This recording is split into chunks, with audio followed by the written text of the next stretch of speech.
ಚರಣ್ ರಾಜ್, ಧನುಷ್ ನಿಮ್ಮಿಬ್ಬರು ಇವತ್ತು ನೀವಿಬ್ಬರು ಹೀರೋಗಳು ನಿಂತಿಲ್ಲಿ. ಅದರ ಜೊತೆಗೆ ತುಂಬ ಏನಂದರೆ ಇವತ್ತು ನಮ್ಮ ಎಲ್ಲ ಸಿನಿಮಾಗಳನ್ನ ತಗೊಂಡು ಗ್ರ್ಯಾಂಡಾಗಿ ರಿಲೀಸ್ ಮಾಡಿ ಒಳ್ಳೆ ಹೆಸರು ಸಂಪಾದನೆ ಮಾಡ್ತಾ ಇರುವಂಥ KVN ಸಂಸ್ಥೆ ಸುಪ್ರೀತ್ ಅವರಾಗ್ಬೋದು, KVN ಸರ್ ಆಗ್ಬೋದು, ಅಂಡ್ ಅಗೇನ್ ಆನಂದಾಡಿ ನಮ್ಮ ಶ್ಯಾಮ್ ಅವರಾಗ್ಬೋದು, ನೀವೆಲ್ಲ ಸೇರಿದಕ್ಕೆ ಇವತ್ತೊಂದು ಒಳ್ಳೆ ಕಳೆ ಕಟ್ಟಿದೆ ಸರ್. ನಾವು ನಿಮಗೋಸ್ಕರ ವೇಟ್ ಮಾಡ್ತಾ ಇದ್ವಿ. ಇನ್ನೇನಿದ್ರು ಸಾಂಗ್ಸ್ ಬಗ್ಗೆ ನೀವು ಹೇಳಬೇಕು, ನಾವೇನಿಲ್ಲ, ನಮ್ದೇನಿಲ್ಲ, ಕೆಲಸ ಮುಗಿದಿದೆ. ನೀವೆಲ್ಲ ಪ್ರಶ್ನೆ ಕೇಳಿದ್ರೆ ನಾವು ಉತ್ತರ ಕೊಡ್ತೀವಿ. ಸುಪ್ರೀತ್ ಸರ್ ಆಗ್ಬೋದು, ಶ್ಯಾಮ್ ಸರ್ ಆಗ್ಬೋದು, ಯಾರು ಬೇಕಾದ್ರೂ ಮಾತಾಡಿ. ನನ್ಗೆ ಇಲ್ಲಿ ಮಾತಿಲ್ಲ, ಕೆಲಸ ಅಷ್ಟೇ. ಯಾಕೆಂದರೆ ನಾನು ಚರಣು ಸಿನಿಮಾನ ಹೊರಗಡೆ ತರೋ ವಿಷಯದಲ್ಲಿ ಇಬ್ಬರು ಬ್ಯುಸಿ ಆಗಿದ್ದೀವಿ ಒಬ್ರಿಗೊಬ್ರು. ಸೊ ಹಂಗಾಗಿ ಈ ಟೆನ್ಷನ್ ನಮಗೇನು ಗೊತ್ತಾಗ್ತಿಲ್ಲ. 18ಕ್ಕೆ ಸೆಪ್ಟೆಂಬರ್ 18ಕ್ಕೆ ರಿಲೀಸ್ ಆಗ್ತಾ ಇದೆ. ನನಗೆ ನಾನು ಜಾನಪದ ಹಾಡುಗಳು ತುಂಬ ಇಷ್ಟಪಡ್ತೀನಿ. ಅವಾಗಲೂ ಅದನ್ನು ನಮ್ಮ ಧನುಷ್ ತಂಡ, ತಮ್ಮಡಪ್ಪನವರು ಏನು ಆ ಟೀಮ್ ಇದೆ ಅವರಾಗ್ಬೋದು, ನಮ್ಮ ಮಲೆ ಮಹದೇಶ್ವರ ಬೆಟ್ಟ ತಪ್ಪಲಲ್ಲಿರುವಂಥ ಎಲ್ಲ ಮಾಲಪ್ಪನ ಭಕ್ತರಾಗ್ಬೋದು, ಅದಾದಮೇಲೆ ಮಂಟೇಸ್ವಾಮಿ ಆಗ್ಬೋದು, ಇನ್ನೂ ಸುಮಾರು ಫೋಕ್ ಸಾಂಗ್ಗಳನ್ನ ತರಬೇಕನ್ನೋ ಆಸೆ ಇದೆ ನನಗೆ. ಜೊತೆಯಲ್ಲಿ ಯಾವಾಗಲೂ ನಾನು ಇವತ್ತಿಗೆ ಹುಡುಗರಿಗೆ ಇಷ್ಟ ಆಗೋ ನನಗೆ ಒಂದು ಮ್ಯೂಸಿಕ್ನ ಅದ್ರ ಟಚ್ನ ಯಾವಾಗಲೂ ಚರಣ್ನ ಕೇಳ್ಕೊತೀನಿ. ಚರಣ್ ಆ್ಯಕ್ಚುಲಿ ಹೀರೋ ಈ ಸಾಂಗ್ಗೆ ಎಲ್ಲದಕ್ಕಿಂತ ಹೆಚ್ಚಾಗಿ. ಸೊ ಹಾಗಾಗಿ once again thank you Charan, thank you very much.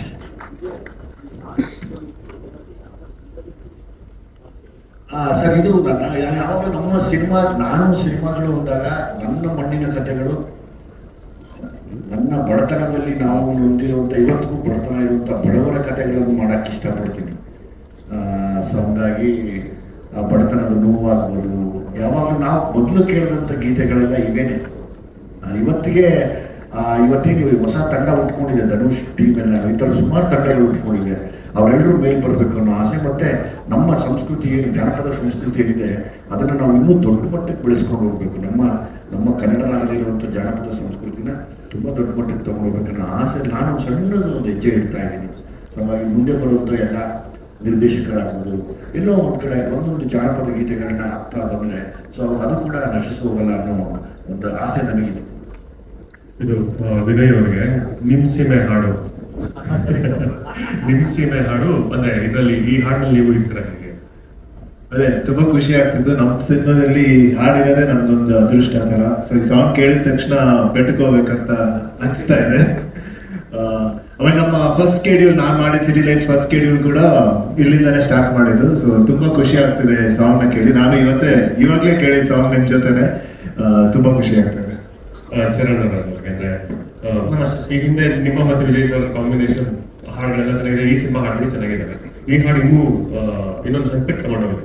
So ಈ ಇಂಗ್ಲಿಷ್ ಲಿರಿಕ್ಸ್ ಮತ್ತೆ ಜಾನಪದ ಹಾಡು ಇದೆರಡನ್ನು ಮಿಕ್ಸ್ ಮಾಡಬೇಕು ಅಂತ ಹೇಗೆ ಅದು ಹೆಂಗ್ ಶುರು ಆಯ್ತು? ಅಂದ್ರೆ ನನ್ನ ಅಪ್ರೋಚ್ ಏನಂತಿದ್ರೆ ಸರ್, ನಾನೊಂಥರ ಸರ್ ಮೂವಿಗೆ ಒಂಥರ ಸ್ಟೂಡೆಂಟ್ ಆಗಿ ಹೋಗ್ತೀನಿ. ಯಾಕಂದ್ರೆ ನನಗೆ ತುಂಬಾ ಹೊಸದು ಕಲಿಯಕ್ಕೆ ಸಿಗುತ್ತೆ. ಅಂದ್ರೆ ಈಗ ಈ ಮೂವಿಲಿ ನಾನು ಮಹದೇಶ್ವರ ಸ್ವಾಮಿ ಅದೇ ಬೆಟ್ಟದ ಫೋಕ್ ಸಾಂಗ್ಸ್ ಸಿಕ್ತು. ಸೊ ಬಟ್ ಅದನ್ನ ಹೇಗೆ ಪ್ರೆಸೆಂಟ್ ಮಾಡೋದು, ಅಂದ್ರೆ ನಮ್ಮ ಮೂವಿಗೆ ಅದನ್ನ ಅಲೈನ್ ಮಾಡಿ ಹೇಗೆ ಪ್ರೆಸೆಂಟ್ ಮಾಡೋದು ಅಂತ. ಸೊ ನಾನು ಸರ್ ಇಬ್ರು ಅದನ್ನ ಹೇಗೆ ಈ ಫ್ಯೂಷನ್ ಹೇಗೆ ತಗೊಂಡ್ಬರೋದು. ಸೊ ಆ ಒಂದು ಪ್ರೊಸೆಸ್ ಅಲ್ಲಿ ಈ ರ್ಯಾಪ್ ಯೂಸ್ ಮಾಡೋಣ, ಒಳ್ಳೆ ಆರ್ಟಿಸ್ಟ್ ನ ಯೂಸ್ ಮಾಡೋಣ, ರ್ಯಾಪಲ್ಲೂ ಒಳ್ಳೆ ಲಿರಿಕ್ಸ್, ಒಳ್ಳೆ ತುಂಬಾ ಅರ್ಥಗರ್ಭಿತವಾಗಿರೋದನ್ನ ಏನಂತ ತಗೊಂಡ್ಬರೋಣ ಅಂತ ಇದು ಸರ್ ಮತ್ತೆ ನನ್ನ ಡಿಸಿಷನ್ ಸರ್. ಬಟ್ ನಿಮ್ಮಿಬ್ಬರ ಕಾಂಬಿನೇಷನ್ ಅಲ್ಲಿ ಇನ್ನಷ್ಟು ಪೂರ್ತಿ ಸಬ್ಜೆಕ್ಟ್ ಫೈನಲ್ ಆದ್ಮೇಲೆ ಈ ಟ್ರ್ಯಾಕ್ಗಳೆಲ್ಲ ಸ್ಟಾರ್ಟ್ ಆಗುತ್ತಾ ಹೇಗೆ?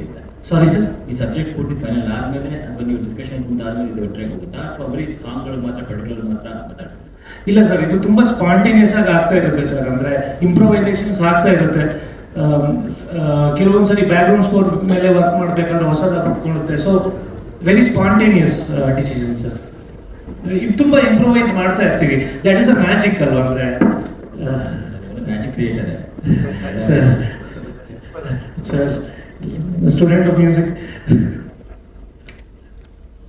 ಟೈಮ್ ಕ್ಯಾಮ್ರಾ ಫೇಸ್ ಮಾಡ್ತಾ ಇದ್ದೀರಾ, ಅಪ್ಪನೇ ಡೈರೆಕ್ಟರ್. ಅಂದ್ರೆ ಲಂಡನ್ ಇಂದ ನೀವು ತರಬೇತಿ ಪಡೆದು ಬಂದಿದ್ರು ಸಹ ಇಲ್ಲಿನ ಒಂದು ಶೂಟಿಂಗ್ ಮತ್ತೆ ರಾ ಸ್ಟೋರಿ, ರಾ ಲೊಕೇಶನ್ಸ್ ಹೇಗಿತ್ತು ಎಕ್ಸ್ಪೀರಿಯನ್ಸ್? ಭಯ ಖಂಡಿತ ಇತ್ತು. ಬಟ್ ಆಲ್ಸೋ ಅಪ್ಪ ತುಂಬ ಕಂಫರ್ಟಬಲ್ ಆಗಿ ಮಾಡಿಸಿ ಎಲ್ಲ ಕೆಲಸ ಹೇಳ್ಕೊಟ್ರು, ಹಿಂಗೆ ಮಾಡು ಅಂತ. ಕಲ್ತ್ಕೊಂಡು ಬಂದಿರೋದು ಒಂದಾದರೆ ಇಲ್ಲಿ ಸೆಟ್ಟಿಗೆ ಬಂದು ಕಲ್ತಿರೋದು ತುಂಬ ಇದೆ. ಅಲ್ಲಿ ಏನಿದ್ರು ಕ್ಯಾರೆಕ್ಟರ್ ವರ್ಕ್ ಹೇಗೆ ಅಂತ ಹೇಳ್ಕೊಡ್ತಾರೆ, ಬಟ್ ಇಲ್ಲಿ ಬಂದಮೇಲೆ ಹಿಂದೆ ಒಂದಷ್ಟು ಕಲಿಯುವಂಥದ್ದು ಇರುತ್ತಲ್ಲ, ಸೊ ಅದು ನಮ್ಗೆ ಎಂಟೈರ್ಲಿ ಲೊಕೇಶನ್ಸಿಂದ ಹಿಡಿದು ಪ್ರತಿಯೊಂದು ಸಹ ನಾವು ಮಾಡಿರೋ ಪ್ರತಿಯೊಂದು ದಿವಸದ ಶೂಟು ಎವ್ರಿಥಿಂಗ್ ನನಗೆ ಎಲ್ಲ ಹೊಸ ಎಕ್ಸ್ಪೀರಿಯನ್ಸ್. ವಿಜಯ್ ಸರ್, ಅಂದರೆ ನೀವು ಒಂದಷ್ಟು ಈ ಥರ ತಂಡಗಳನ್ನ ಒಂದು ಸಿನಿಮಾದಲ್ಲಿ ಇಂಟ್ರೊಡ್ಯೂಸ್ ಮಾಡ್ತಾ ಇದ್ದೀರಿ. ಈ ಸಾಂಗು ಅಥವಾ ಈ ತಂಡ ಈ ಸಿಚುವೇಶನ್ ಸೂಟ್ ಆಗುತ್ತೆ ಅಂತ ಯಾವಾಗ ಗೊತ್ತಾಗುತ್ತೆ, ಹೆಂಗೆ ಡಿಸೈಡ್ ಮಾಡ್ತೀರಿ ಅಂತ? ಅದು ನಾನು ಚರಣ್ ಫಸ್ಟ್ ಇತ್ತು ಅಂತ, ಯಾಕಂದರೆ ಮ್ಯೂಸಿಕ್ ಅವ್ರು ಚೆನ್ನಾಗುತ್ತೆ. ನಂದು ಮತ್ತೆ ಜಾನಪದ ಇಬ್ಬರು ಮಾತಾಡ್ಕೋತೀವಿ. ಚರಣ್ ನಿಮ್ಮನ್ನ ಮಾಡ್ಬೋದಲ್ಲ ಅಂದಾಗ ಚರಣ್ ಅದು ಫುಲ್ ಫ್ಲೆಡ್ಜ್ ಆಗಿ ಮೈಂಡಿಗೆ ಬಂತು 100% ಚರಣ್ ಬಿಡಲ್ಲ. ನನಗೆ ಚರಣ್ ಯಾವಾಗಲೂ ಅದೊಂದು ದೊಡ್ಡ ನಂಬಿಕೆ. ಮತ್ತೆ ಇದೇ ಸಿನಿಮಾಲ್ಲಿ ಇನ್ನೂ 3-4 ಸಾಂಗ್ಗಳಿದ್ದಾರೆ. ನನಗೆ ಗೊತ್ತಿರೋ ಹಾಗೆ ನಾವೇ ಕಾಂಪಿಟೇಷನ್ ಆಗಿದ್ದೀವಿ. ಯಾಕಂದ್ರೆ ಸಲಗಾಲಿ ಭೀಮಾಲಿ ತುಂಬಾ ಚೆನ್ನಾಗಿ ಮಾಡಿದ್ವಿ, ಎಲ್ಲ ಸಾಂಗ್ಸ್ ಇಟ್ಟಾಯ್ತು. ಈಗ ಚೆನ್ನಾಗಿ ಮಾಡಬೇಕು ಅಂತ ನಾವು ಹೋಗಿಲ್ಲ, ಏನ್ ಕೇಳ್ತಾ ಇದೆ ಸಬ್ಜೆಕ್ಟ್ಗೆ ಅಂತ ಮಾತ್ರ ಹೋಗ್ತಾ ಇರೋದು ಮತ್ತೆ ಕೂಡ. ಸೊ ಹಂಗಾಗಿ ಇದೆಲ್ಲ ಆಚೆ ಬರ್ತಿದೆ ಅಂತ ಕಾಣುತ್ತೆ. ಈಗ ಇನ್ನೂ ಒಂದು 3-4 ಸಾಂಗ್ ಏನ್ ಮಾಡಿದ್ದಾರೆ, ಹಾಗೆ ತುಂಬಾನೇ ಎಲ್ರಿಗೂ ಇಷ್ಟ ಆಗುವಂತ ದೊಡ್ಡ ಆಲ್ಬಮ್ ಆಗುತ್ತೆ ಸರ್.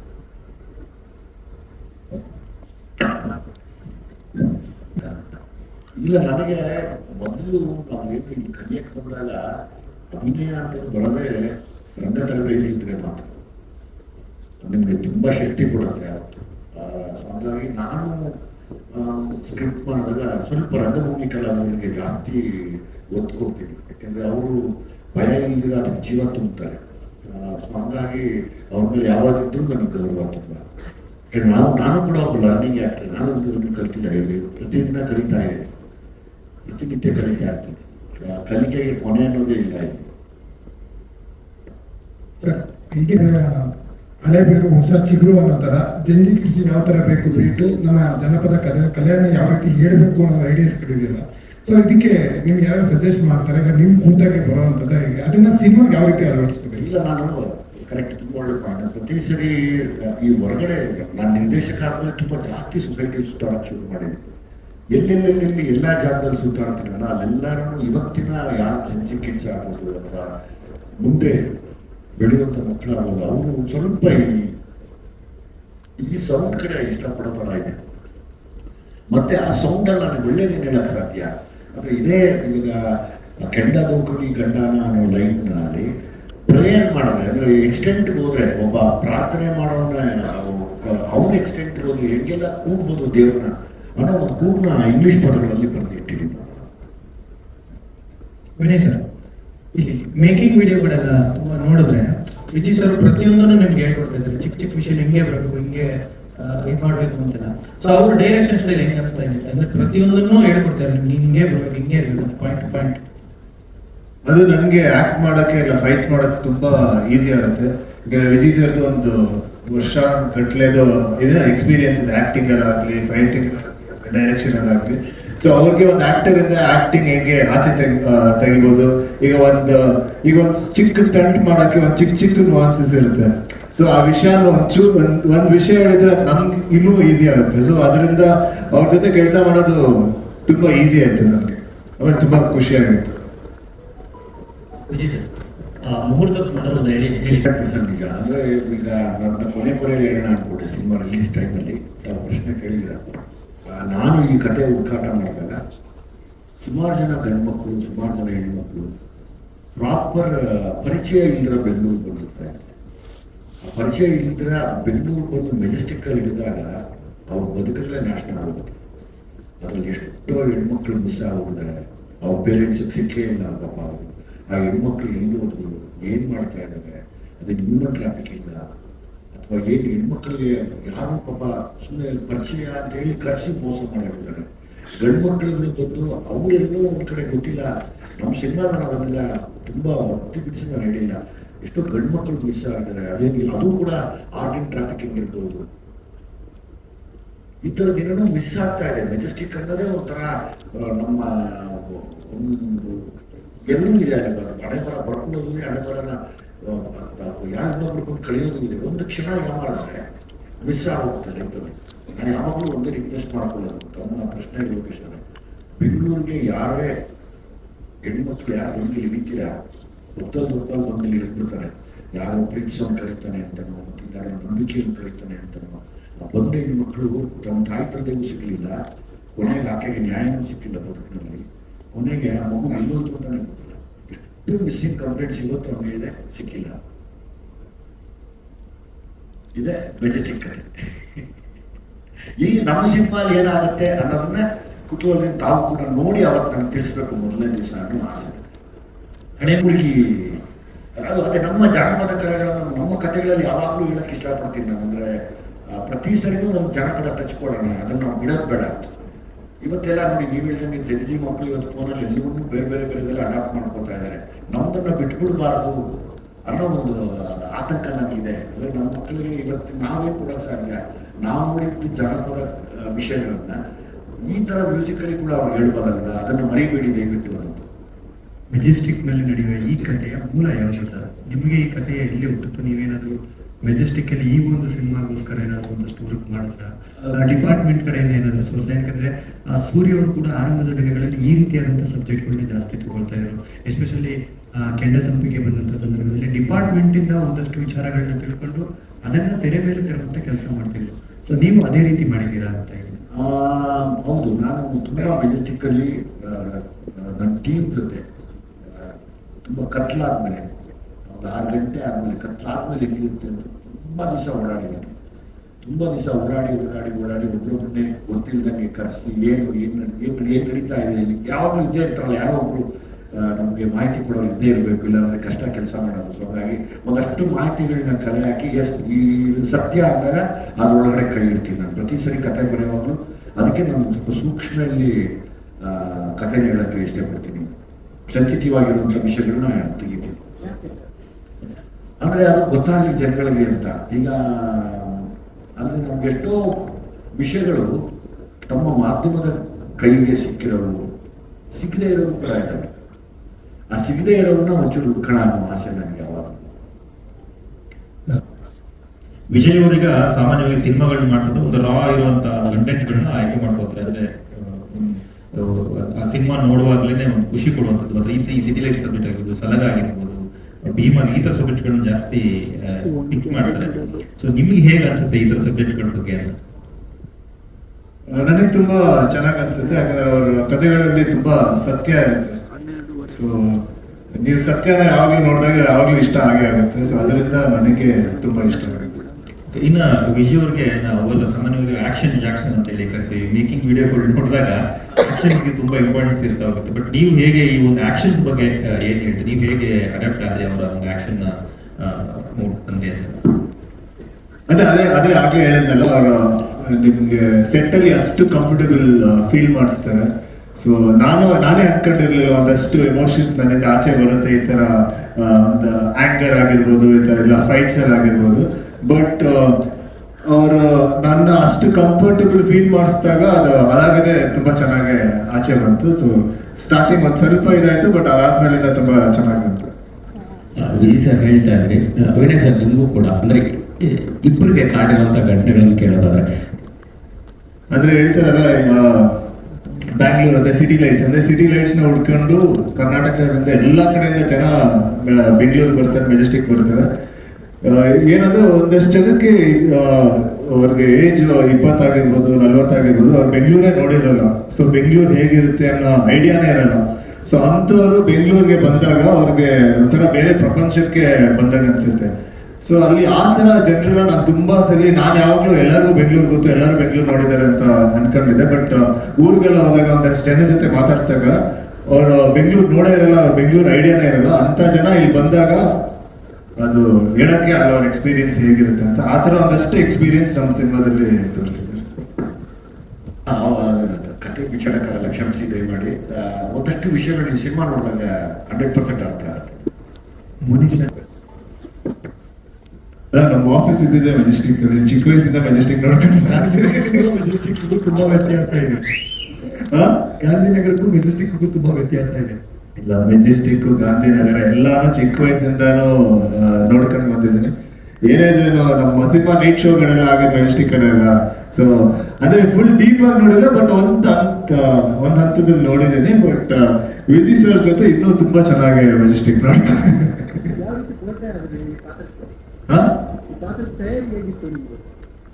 ಆಕ್ಚುಲಿ ಪಾತ್ರಕ್ಕೆ ವಿಜಯ್ ಸರ್ ಹೇಳಿ ಏನೇನ್ ಮಾಡ್ಬೇಕು, ಏನೇನ್ ಕಲಿಬೇಕು, ಏನೇನ್ ಮಾಡ್ಬೇಕು ಅಂತ ಅವ್ರು ಹೇಳಿದ್ರು, ಸುಮ್ನೆ ಬಾ ನೀನು ಎಲ್ಲ ಮಾಡಿಸ್ತೀನಿ ಅಂತ. ಮೆಜೆಸ್ಟಿಕ್ ಓಡಾಡಿದ್ದೀನಿ ಸರ್, ಬಟ್ ಈ ಸಿನಿಮಾದಿಂದ ಗಾಟ್ ದಿ ಆಪರ್ಚುನಿಟಿ. ನಮ್ಮ ಅಪ್ಪ ಎಲ್ಲೂ ಬಿಟ್ಟಿಲ್ಲ, ಎಲ್ಲ ಕಡೆ, ಎಸ್ಪೆಷಲಿ ವಾಟ್ ದೇ ಕಾಲ್, ಹೆಣ್ಮಕ್ಳು ಕೆಲವು ಕಡೆ ಹೋಗೋದಕ್ಕಾಗಲ್ಲ ಮೆಜೆಸ್ಟಿಕಲ್ಲಿ, ಅಂತ ಕಡೆ ಎಲ್ಲ ಶೂಟಿಂಗ್ ಮಾಡ್ಬೇಕಾದ್ರೆ ಕರ್ಕೊಂಡು ಹೋಗಿ ತೋರಿಸಿದ್ದಾರೆ. ನೀನು ನೋಡ್ಬೇಕು, ನಿನ್ನ ಜೀವನಕ್ಕೆ ನೀನು ನೋಡ್ಬೇಕು, ನಿನ್ಗೆ ಅರ್ಥ ಆಗುತ್ತೆ ಯಾವ ಥರ ಜೀವನ ಇದೆ, ಯಾವ ಥರ ಜೀವನಗಳು ಬೇರೆಯವ್ರ ಲೈಫ್ಸ್ ಹೇಗಿದೆ ಅಂತ. ಸೊ ನನ್ನ biggest take away cinema actually ನಾನು ಮೆಜೆಸ್ಟಿಕಲ್ಲಿ ಯಾವ ಥರ ಜಾಗಗಳು ನೋಡಿದ್ದೀನಿ, ಅದೇ ನಮ್ಮಪ್ಪ ಎಲ್ಲೂ ಬಿಟ್ಟಿಲ್ಲ, ಎಲ್ಲ ಕಡೆ ಕರ್ಕೊಂಡು ಹೋಗಿ ತೋರಿಸಿದ್ದಾರೆ, ಬೆಳಿಗ್ಗೆ ಆಗಲಿ ರಾತ್ರಿ ಆಗಲಿ ಥ್ರೂ ಔಟ್ ದ ಡೇ. ಒಂದು ಇನ್ಸಿಡೆಂಟು, ಮೋನಿಶಾನ ಒಂದ್ ಕಡೆ ಬರಕ್ಕೆ ಹೇಳಿ ಕದ್ದು ಶೂಟ್ ಮಾಡ್ತಾ ಇದ್ದೀವಿ, ಹೇಳಬಹುದು ಕದ್ದು ಶೂಟ್ ಮಾಡ್ತಾ ಇದ್ದೀವಿ. ನಾನು ನಮ್ಮ ವೀರು ಅಸೋಸಿಯೇಟು ಗೊತ್ತಿಲ್ಲದಂಗೆ ನಿಂತಿದ್ದೀವಿ. ಮೋನಿಶಾ ಹಿಂಗೆ ನಡ್ಕೊಂಡಿಗೆ ಬಂದು ನೀಟಾಗಿ ಬಂದು ಒಬ್ಬ ಮೋನಿಶ್ ಕರ್ತ ಏನ್ ನಡೀತೀವಿ ಹೇಳಮ್ಮ. ಅವತ್ತು ನಾವು ಕ್ಯಾಮ್ರಾ ಹೈಡಿಂಗ್ ಅಲ್ಲಿ ಇತ್ತು, ಶೂಟ್ ಮಾಡ್ತಾ ಇದ್ವಿ. ನನ್ನ ಪಾಡೋದು ನಾನು ನಡ್ಕೊಂಡ್ ಬರ್ತಾ ಇದ್ದೆ. ಐ ಥಿಂಕ್ ವಿಜುವಲ್ಸ್ ರಿಲೀಸ್ ಮಾಡಿದ್ದೇವೆ ಆಲ್ರೆಡಿ, ಒಂದು ಶಾರ್ಟ್ ಇದೆ ಮೆಜೆಸ್ಟಿಕ್ ಬಸ್ ಸ್ಟಾಪ್ ಅಲ್ಲಿ, ನಾನು ಇಳ್ಕೊಂಡು ಬರ್ತಾ ಇದ್ದೀನಿ. ನನ್ನ ಪಾಡೋದು ನಾನು ಬರ್ತಾ ಇದ್ದೆ, ಬಟ್ ನಾವೆಲ್ಲರೂ ಕೇಳಿದ್ದೀವಿ how dangerous Majestic can get ಅಂತ. ಅವತ್ತು ನನಗೆ ಎಕ್ಸ್ಪೀರಿಯನ್ಸ್ ಆಯಿತು. ನಾನೇನೂ ಮಾಡಿಲ್ಲ, ನಾನು ನಡ್ಕೊಂಡು ಬರ್ತಾ ಇದ್ದೆ. ಯಾರೋ ಒಂದು ಮಿಡಲ್ ಏಜ್ಡ್ ಒಬ್ರು ವ್ಯಕ್ತಿ ಬಂದು ಅವ್ರೇನೋ ಹೇಳಿದ್ರು ನನಗೆ ಅದು ಕ್ಲಿಯರ್ ಆಗಿ ಅರ್ಥ ಆಗಿಲ್ಲ. ಅವ್ರ ಭಾಷೆ ಕನ್ನಡನೇ ಇತ್ತು, ಬಟ್ ನನಗೆ ಅರ್ಥ ಆಗಿಲ್ಲ. ಬಟ್ ಅವ್ರ ಇಂಟೆನ್ಷನ್ ಏನು ಅಂತ ಇಟ್ ವಾಸ್ ವೆರಿ ಕ್ಲಿಯರ್. ಒಂದು ಒಬ್ಳೆ ಹೋಗ್ತಾರೆ ಹುಡುಗಿನ ಅಪ್ರೋಚ್ ಮಾಡಿ ಬೇರೆ ರೀತಿಯಲ್ಲಿ ಅವ್ರು ಮಾತಾಡಿದ್ರು. Immediately before I could react, ನಮ್ಮ ಟೀಮ್ ಎಲ್ಲ ಬಂದು, ಅಪ್ಪ ಬಂದರು, ನಮ್ಮ ಡೈರೆಕ್ಟ್ ADs ಎಲ್ಲರೂ ಬಂದು they took care of the situation. But ಅವತ್ತು ಅನಿಸ್ತು ಸೇಫ್ ಹೆಣ್ಮಕ್ಳಿಗೆ ತುಂಬ ತುಂಬ ಹೇಳ್ತಾರಲ್ಲ ಸರ್, ಮೈ ತುಂಬ ಬಟ್ಟೆ ಹಾಕೊಂಡ್ರು ಬಿಡಲ್ಲ ನೀವು, ನಾವು ಯಾವುದೇ ಜಾಗಕ್ಕೆ ಹೋದ್ರು. ಸೊ ಅದೆಲ್ಲ ಒಂದು ಎಕ್ಸ್ಕ್ಯೂಸಸ್ಸೇ ಅಲ್ಲ. They want to trouble you, ಖಂಡಿತ ಅವ್ರು ಬಂದು ತೊಂದರೆ ಕೊಟ್ಟೇ ಕೊಡ್ತಾರೆ.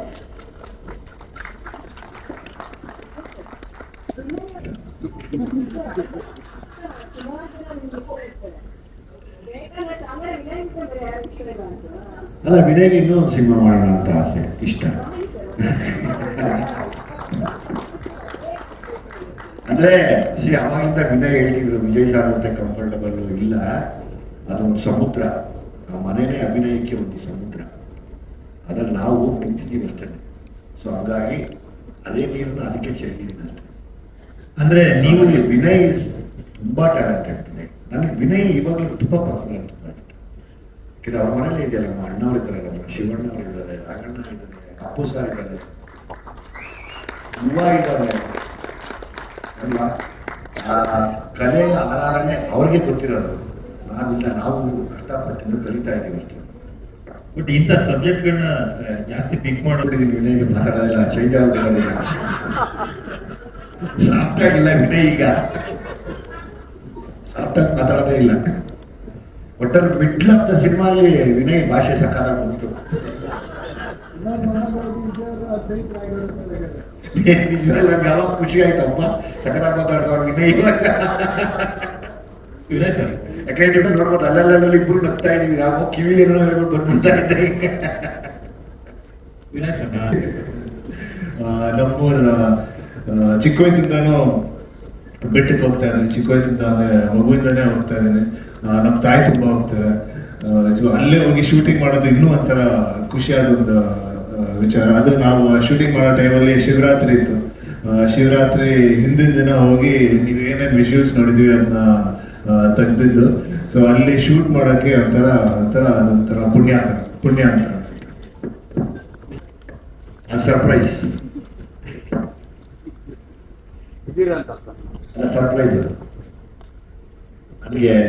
ವಿನಯ್ನ ಮತ್ತೆ ಮೋನಿಶಾನ ಒಬ್ಬ ನಿರ್ದೇಶಕರಾಗಿ ನಾನು ಅವ್ರು ತುಂಬಾ ಇಷ್ಟಪಡ್ತೀನಿ.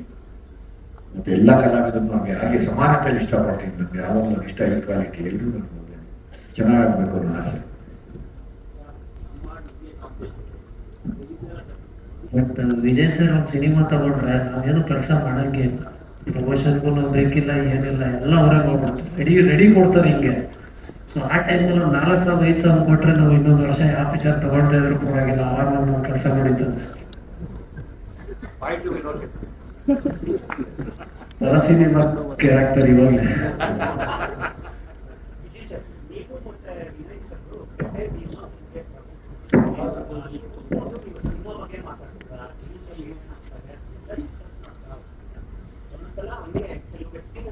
ಅದು ತುಂಬಾ ರೇರ್ ಅದು. ನಾವೆಲ್ಲ ದುನಿಯಾ ಇದ್ದಾಗ ಅಷ್ಟೇ ಇತ್ತು, ನಮ್ಗೆ ಏನು ಆ ಥರದ್ದಿಲ್ಲ. ಬಟ್ ವಿನಯಲ್ಲಿ ಅಷ್ಟು ದೊಡ್ಡ ಮನೆ ಮಗು ಆಗಿದ್ರು ಇನ್ನ ಅಂಬರ್ನೆಸ್ ಹಂಗೆ ಇದೆ, ವಿನಯತೆ ಹಂಗೆ ಇದೆ. ಎಲ್ರಿಗೂ ಒಳ್ಳೇದು ಬಯಸೋದಿದೆಯಲ್ಲ, ಅದು ತುಂಬಾ ಕಷ್ಟ ಈ ಕಾಲದಲ್ಲಿ. ಯಾಕಂದ್ರೆ ಈ ಕಾಲ ಒಳ್ಳೇದು ಮಾಡು ಕೆಟ್ಟದ್ದು ತಗೋ, ಎಲ್ರಿಗೂ ಅಷ್ಟೇ. ನಾವು ಒಳ್ಳೇದು ಮಾಡ್ತೀವಿ, ಕೆಟ್ಟದ್ದು ಮಾತ್ರ ತಗೋತಾ ಇದೀವಿ, ಮತ್ತೆ ಒಳ್ಳೇದು ತಗೊಳಕ್ಕಾಗಲ್ಲ. ಆ ಥರ ಯಾವಾಗಲೂ ಒಳ್ಳೇದು ಬಯಸುವಂತ ಒಂದು ಒಳ್ಳೆ ಮನಸ್ಸು ವಿನಯಲ್ಲಿದೆ. ಅದಾಗಿರೋದ್ರಿಂದ ವಿನಯ್ ನಂಗೆ ತುಂಬಾ ಇಷ್ಟ. ಅಷ್ಟು ಅಷ್ಟು ಚೆನ್ನಾಗಿದೆ ಕಾಲ. ಕಾಲ ಕೂಡ ಅಲ್ಲ ಯಾರಪ್ಪ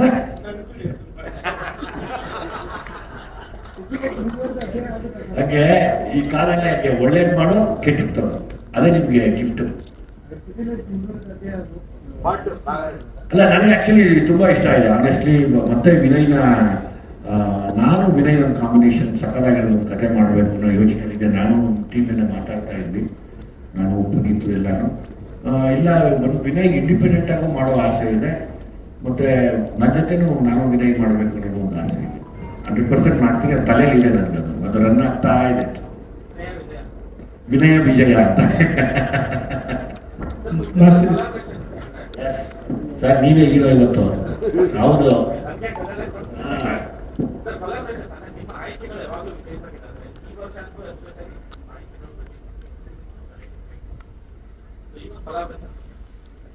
ಎಲ್ರಿಗೂ ನಮಸ್ತೆ. ದುನಿಯಾ ವಿಜಿ ಸರ್ ಹಿಂದಿನ 2 ಸಿನಿಮಾ ಡೈರೆಕ್ಷನ್ ನನ್ನ ಸಿನಿಮಾಗಳಿಗೆ ತುಂಬ ಇಷ್ಟಪಟ್ಟೆ. ಯಾಕಂದರೆ ಯೂತ್ನ ತುಂಬ ಅಟ್ರಾಕ್ಟ್ ಮಾಡಿ ಮಾಡಿರ್ತಕ್ಕಂಥ ಸಿನಿಮಾ. ಈ ಸಿನಿಮಾ ನಾನು ಲಾಸ್ಟ್ ಟೈಮ್ ಅವ್ರು ಅನೌನ್ಸ್ಮೆಂಟ್ ಮಾಡಿದಾಗ ಇನ್ ಬಿಟ್ವೀನ್ ಸರ್ ಮೀಟ್ ಮಾಡಿದಾಗ ನಾನು ಒಂದು ರಿಕ್ವೆಸ್ಟ್ ಮಾಡಿದ್ದೆ, sir if you are comfortable ಈ ಸಿನಿಮಾ ನಾವು ರಿಲೀಸ್ ಮಾಡೋದಕ್ಕೆ ಇಷ್ಟಪಡ್ತೀನಿ ಅಂತ ಕೇಳಿದ್ದೆ ನಾನು ಸರ್ನ. ಸೊ ನೆಕ್ಸ್ಟ್ ಟೈಮು ಈಗೊಂದು ಸ್ವಲ್ಪ ದಿನಗಳ ಹಿಂದೆ ಕರೆದು ಕೊಟ್ಟಿದ್ದಕ್ಕೆ ತುಂಬ ಥ್ಯಾಂಕ್ಸ್ ಸರ್. ಇನ್ನೊಂದೇನೆಂದರೆ ಈ second half of the year ನಮ್ಮ ಇಂಡಸ್ಟ್ರಿಗೆ ಭಾಳಷ್ಟು ಸಿನಿಮಾಗಳಿದೆ. First half of the year ನೋಡಿದ್ರೆ ತುಂಬ ಕಡಿಮೆ ಸಿನಿಮಾ ಇತ್ತು. So second half of the year flourish ಆಗಿರುತ್ತೆ ನಮ್ಮ ಇಂಡಸ್ಟ್ರಿ. ಥಿಯೇಟ್ರಿಗೆ ಆಡಿಯನ್ಸು ಸಹ ತುಂಬ ಚೆನ್ನಾಗಿ ವಾರ ವಾರ ಅಂದರೆ ತುಂಬ ಎಕ್ಸ್ಪೆಕ್ಟೇಷನ್ ಇರ್ತಕ್ಕಂಥ ಸಿನಿಮಾಗಳು ಬರ್ತಾ ಇದೆ. So very happy second half of the year ನಮ್ಮ ಇಂಡಸ್ಟ್ರಿ ತುಂಬ ಚೆನ್ನಾಗಿರುತ್ತೆ ಅಂತ. So once again thank you sir, thanks for believing in us. Thank you.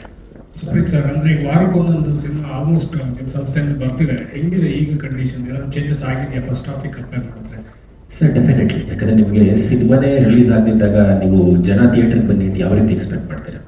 So ಈಗ ಬ್ಯಾಕ್ ಟು ಬ್ಯಾಕ್ ಸಿನಿಮಾಸ್ನಲ್ಲಿ ಆಮೇಲೆ ಎಲ್ಲ ಸಿನಿಮಾನೂ ಒಂದು ಎಕ್ಸ್ಪೆಕ್ಟೇಷನ್ ಇರ್ತಕ್ಕಂಥ ಸಿನಿಮಾ ಇರೋದ್ರಿಂದ, ಈಗ ನೋಡಿ ಈಗ ನಾಳೆ ಅಯೋಗ್ಯ ಸಿನಿಮಾ ರಿಲೀಸ್ ಆಗ್ತಿದೆ, ತಿರ್ಗಾ ಟಾಕ್ಸಿಕ್ ಬರುತ್ತೆ, ಮತ್ತು ಅಮೇರಿಕಾ 2 ಇದೆ, ಮತ್ತು ಸಿಟಿ ಲೈಟ್ಸ್ ಇದೆ. ಸೊ ಜನಕ್ಕೆ ಇನ್ನೊಂದೇನು ಅಂತಂದರೆ ಈ ಹಿಂದಿನ 6 ತಿಂಗಳು ನೀವು ನೋಡಿದ್ರೆ ಥಿಯೇಟರ್ಗೆ ಸಿನಿಮಾಸೇ ಇರಲಿಲ್ಲ. First of all other language ಯಾವುದೋ 2 ತಿಂಗಳಿಗೆ 3 ತಿಂಗಳಿಗೆ ಒಂದೊಂದು ಸಿನಿಮಾ ಬಿಟ್ಟರೆ ಕನ್ನಡ ಸಿನಿಮಾ ಫ್ಲೋನೇ ಇರಲಿಲ್ಲ. ಸೊ ಈ second half of the year flow ಚೆನ್ನಾಗಿದೆ. So very happy for that.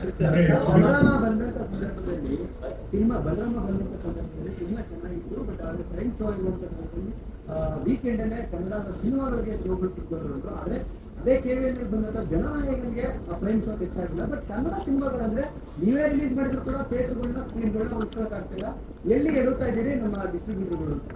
Sir ಇಲ್ಲಿ ಯಾವಾಗಲೂ cinema depending on the numbers ಎಲ್ಲ ಸಿನಿಮಾನು ಸಸ್ಟೈನ್ ಆಗುತ್ತೆ ಸರ್.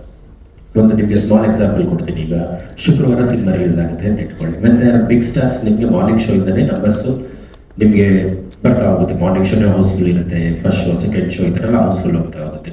ಎಕ್ಸ್ಕ್ಲೂಡಿಂಗ್ ಟಾಪ್ ಸ್ಟಾರ್ಸ್, ನೀವು ಯಾವುದೇ ಸಿನಿಮಾ ಮಾಡಿದಾಗಲೂ ಸಹ ಶುಕ್ರವಾರ ಫಸ್ಟ್ ಶೋ ಸೆಕೆಂಡ್ ಶೋ ಇಂದನೇ ಸ್ಟಾರ್ಟ್ ಆಗೋದು flow. So depending on that ಏನು ಮಾಡ್ತಾರೆ, ನಿಮ್ಗೆ ಶುಕ್ರವಾರ 8 ಶೋಸ್ ಇರುತ್ತೆ, 3 ಡೇಸ್ ಯಾವತ್ತೂ ಚೇಂಜ್ ಆಗಲ್ಲ sir. If you observe that ನನ್ನ ಒಂದು ಎಕ್ಸ್ಪೀರಿಯನ್ಸ್ ಪ್ರಕಾರ ನಿಮ್ಗೆ ಹೇಳಬೇಕು ಅಂದ್ರೆ ಯಾವುದೇ ಕಾರಣಕ್ಕೂ ಶುಕ್ರವಾರ ಮಾರ್ನಿಂಗ್ ಶೋ ಇಂದ ಸೋಮವಾರ ಬೆಳಗ್ಗೆವರೆಗೂ ಯಾವುದೇ ಕಾರಣಕ್ಕೂ ಚೇಂಜ್ ಆಗಲ್ಲ. ಸೋಮವಾರನೇ ನಿಮಗೆ ಶೋ ಲೊಕೇಶನ್ಸ್ ಚೇಂಜ್ ಆಗುತ್ತೆ. ಅಲ್ಲಿವರೆಗೂ ಯಾವುದೇ ಕಾರಣಕ್ಕೂ ಶೋಸ್ ಚೇಂಜ್ ಆಗಲ್ಲ ಸರ್. ಯಾವ ಸಿನಿಮಾ ಅವಾಗ ಯಾವ್ದು ಸಿನಿಮಾನೇ ಇರಲಿಲ್ಲ ಸರ್ ತಗೊಳಕ್ಕೆ. ನಿಮ್ಗೆ ಯಾವ್ದಾದ್ರು ಒಂದು ಸಿನಿಮಾ ಆಪೋಸಿಷನ್ ದೊಡ್ಡ ಸಿನಿಮಾ ಬಂದಾಗ ನಿಮ್ಗೆ ಎಫೆಕ್ಟ್ ಆಗುತ್ತೆ ಅನ್ನೋದ್ರೆ ಇಟ್ ಈಸ್ ಅಕ್ಸೆಪ್ಟಬಲ್. ಸಿನಿಮಾನೇ ಇಲ್ಲ ಅಂತಂದಾಗ ನಿಮ್ಗೆ ಸರ್ ನಿಮ್ಗೆ ಅದನ್ನೇ sir depending on the supply ಅವ್ರದ್ದು. ಈಗ ಹೆಂಗಿರುತ್ತೆ ಅಂತಂದ್ರೆ ಈಗ 4 ಶೋ ಓಪನ್ ಮಾಡ್ತಾರೆ, 2 ಶೋ ಓಪನ್ ಮಾಡ್ತಾರೆ, ಫುಲ್ ಆಯ್ತಾ ಇನ್ನೊಂದು ಶೋ ಓಪನ್ ಮಾಡ್ತಾರೆ. ಈಗ ಡಿಮ್ಯಾಂಡ್ ಅಂಡ್ ಸಪ್ಲೈ ಸರ್. ಈಗ ಯೂಶಲಿ ಏನ್ ಮಾಡ್ತಾರೆ, ಒಂದು ಕನ್ನಡ ಸಿನಿಮಾಗೆ ಓಕೆ ಒಂದು ಮೀಡಿಯಂ ಸೈಜ್ ಸ್ಕೇಲ್ ಇರೋ ಸಿನಿಮಾಗೆ ಏನ್ ಮಾಡ್ತಾರೆ 3 ಶೋ 4 ಶೋ ಈ ತರ ಸ್ಟಾರ್ಟ್ ಮಾಡ್ತಾರೆ ಪ್ರತಿಯೊಂದು ಸಿನಿಮಾಗೂ ಸಹ. ಸ್ಟಾರ್ ಸಿನಿಮಾಸ್ ಏನ್ ಮಾಡ್ತಾರೆ 8 ರಿಂದ 10 ಶೋ ಇಂದ ಸ್ಟಾರ್ಟ್ ಮಾಡ್ತಾರೆ. ಇನ್ನ ಬಿಗ್ ಸೂಪರ್ ಸ್ಟಾರ್ಸ್ ಏನ್ ಮಾಡ್ತಾರೆ 15 ರಿಂದ 20 ಶೋ ಇಂದ ಸ್ಟಾರ್ಟ್ ಮಾಡ್ತಾರೆ. ಸೊ ಆಕ್ಯುಪೆನ್ಸಿ ಮೇಲೆ ಶೋಸ್ ಇಂಕ್ರೀಸ್ ಜಾಸ್ತಿ ಮಾಡ್ತಾ ಹೋಗ್ತಾರೆ ಸರ್ ಯಾವಾಗ.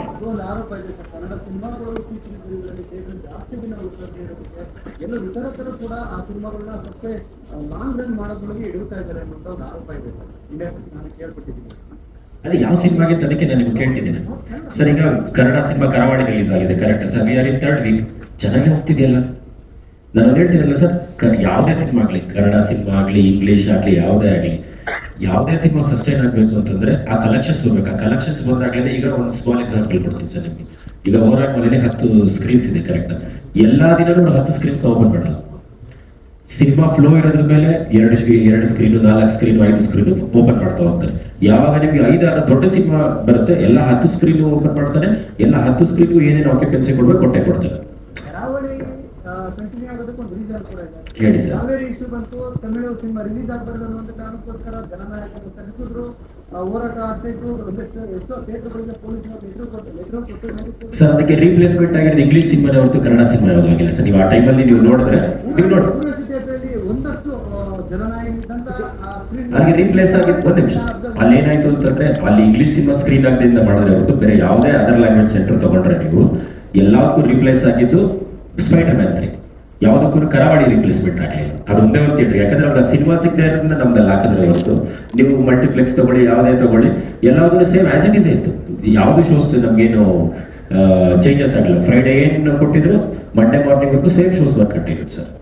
ನಮ್ಮ ಭಾಷೆ ಯಾವುದೇ ಸಿನಿಮಾಗಳು ಬೇರೆ ಭಾಷೆಗಳು ಕೂಡ 5 ರಿಂದ 10 ಥಿಯೇಟರ್ ಸಿನಿಮಾ ರಿಲೀಸ್ ಆಗಲ್ಲ ಸರ್. ಅಲ್ಲಿಯ ವಿತರಕರು ಅದೇ ರೀತಿ ಇದ್ದಾರೆ, ಅಲ್ಲಿಯ ನಿರ್ಮಾಪಕರು ಅದೇ ರೀತಿ ಇದ್ದಾರೆ, ಜೊತೆಗೆ ಅಲ್ಲಿಯ ನಟರು ಕೂಡ ಅದೇ ರೀತಿ ಇದ್ದಾರೆ. ಮೊದಲು ಅವರ ಆದ್ಯತೆ.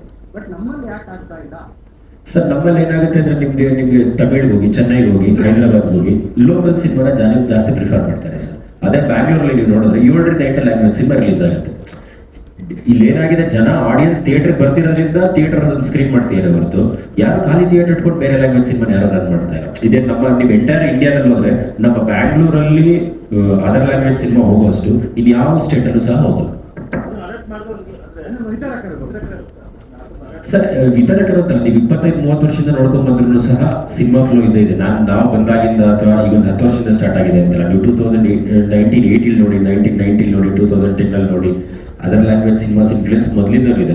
ಈಗ ಒಂದು 20 ವರ್ಷದ ಮುಂಚೆ ನೀವು ನೋಡಿದ್ರೆ 6 ವಾರ ಆದ್ಮೇಲೆ ಬರಬೇಕು, 5 ವಾರ ಆದ್ಮೇಲೆ ಬರಬೇಕು ಅಂತ ಒಂದು ರೂಲ್ಸ್ ಇತ್ತು.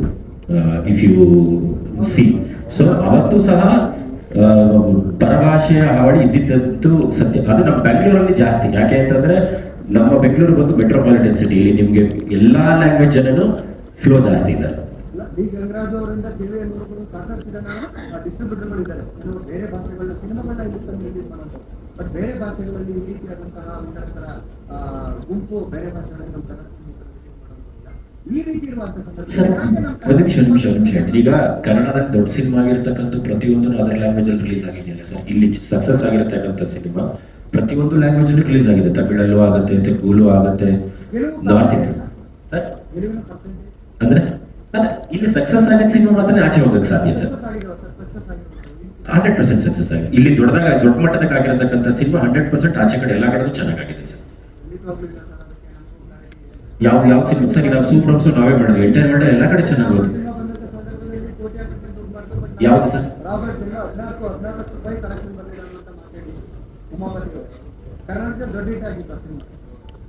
ಅದನ್ನ ಹೇಳ್ತಾ ಇದ್ದೀನಲ್ಲ ಸರ್. ಈಗ ದರ್ಶನ್ ಸರ್ ಸಿನಿಮಾ ಬಂದು ಕರ್ನಾಟಕದಲ್ಲಿ ಯಾವಾಗಲೂ ವಿಶ್ವಾಸನ ಜಾಸ್ತಿ ಕಾಣ್ತಕ್ಕಂಥದ್ದು. ನಾನೇನು ಹೇಳ್ತಾ ಇದ್ದೀನಿ, ಆ ಮೀಡಿಯಂ ಸ್ಕೇಲ್ ಸಿನಿಮಾ. ಈಗ ನೀವು ಕಾಂತಾರ ತಗೊಳ್ಳಿ, KGF ತಗೊಳ್ಳಿ, ಸೂಪರ್ ತಗೊಳ್ಳಿ, ಇವತ್ತು ಕರಾವಳಿನೂ ಸಹ ಲಾಸ್ಟ್ ವೀಕ್ ಏನು ಸ್ಕ್ರೀನ್ ಮಾಡಿದ್ವಿ ಅದಕ್ಕಿಂತ ಜಾಸ್ತಿ ಸ್ಕ್ರೀನ್ ಮಾಡ್ತಿದ್ವಿ ಅದರ್ ಸ್ಟೇಟ್ಸಲ್ಲಿ ಇವತ್ತು. ಲಾಸ್ಟ್ ವೀಕ್ ನೀವು ಬಾಂಬೆ ಎಲ್ಲ ತಗೊಂಡ್ರೆ 4-5 ಶೋ ಇತ್ತು, ಈಗ ಮತ್ತೆ 5 ಸೆಂಟರ್ ಎಕ್ಸ್ಟ್ರಾ ಓಪನ್ ಮಾಡ್ತೀರಿ ಎಲ್ಲ ಕಡೆ. ಓಕೆ, ಸಿಟಿ ಲೈಟ್ಸ್ ಅಂತ ಖುಷಿ ಪಡೋಣ. ತಿರ್ಗಾ ನಿಮ್ಮೆಲ್ಲರ ಪ್ರಶ್ನೆಗೆ ನಮ್ಮ ಅಪಾರವಾದ ಗೌರವ ಇದೆ, ನ್ಯಾಯ ಇದೆ, ಎಲ್ರಿಗೂ ಒಳ್ಳೇದಾಗಲಿ ಅಂತ ಬಯಸ್ತಾ. ಯಾಕಂದ್ರೆ ನಮ್ಮ ಕನ್ನಡ ಸಿನಿಮಾ ಇವತ್ತು ಇನ್ನೊಂದು ಅಂದ್ರೆ ಕೆಲವು ಕಡೆ ಟಾಕ್ ಇದೆ, ಹೋಗ್ತಾ ಇಲ್ಲ ಮತ್ತೆ ಹೋಗ್ತಾ ಇದೆ ಅನ್ನೋ ವಿಷಯದಲ್ಲಿ ನಾನು ಮತ್ತೆ ಇನ್ನ 3 ಸಾಂಗ್ಗಳಿಗೆ